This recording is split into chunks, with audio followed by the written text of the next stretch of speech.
Penyebab utama dari diabetes adalah pola hidup yang tidak sehat, makan berlebihan dan kurang beraktivitas, kurang olahraga.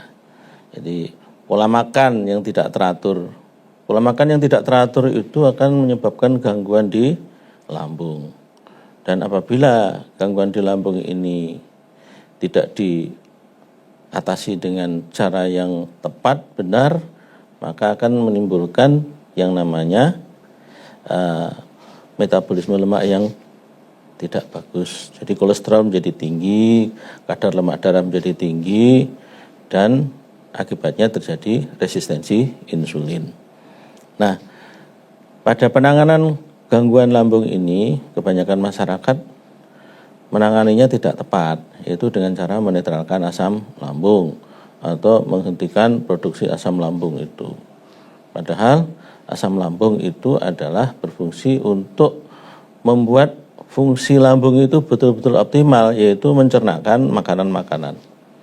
Makanan yang kita makan itu akan dicerna menjadi nutrisi sel, baik dari golongan lemak, protein maupun karbohidrat dan lain-lain itu. Apabila asam lambung eksis gitu, maka dia akan di dalam darah itu semuanya seimbang.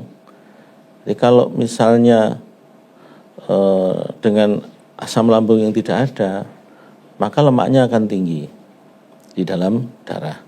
Lemak yang tinggi dalam darah itu harus dicerna, dikelola menjadi asam lemak dan gliserol oleh enzim-enzim, yaitu enzim lipase. Bahan baku dari enzim lipase itu adalah protein.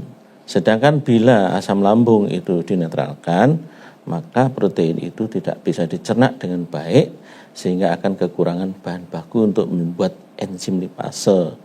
Akibatnya apa? Lemak, kolesterol di dalam darah itu tinggi. Dan selanjutnya akan terjadi resistensi insulin. Artinya reseptor insulin itu tidak lagi peka. Akibat dari resistensi insulin tadi, maka insulin dalam jumlah yang seberapapun tidak akan bisa bekerja dengan baik. Nah, itulah selanjutnya akan terjadi diabetes. Nah, ketika penderita diabetes itu minum obat-obat untuk menurunkan gula, itu bisa saja, tetapi harapannya adalah minum obat itu sementara. Apa yang harus kita lakukan adalah memperbaiki reseptor insulin yang tadi sudah tidak peka gitu ya. Nah, dengan cara bagaimana? Menurunkan kadar lemaknya. Dengan cara bagaimana? Meningkatkan enzim lipasenya. Selanjutnya, kenapa bisa meningkat? Karena lambungnya bekerja dengan baik dengan adanya asam lambung yang cukup.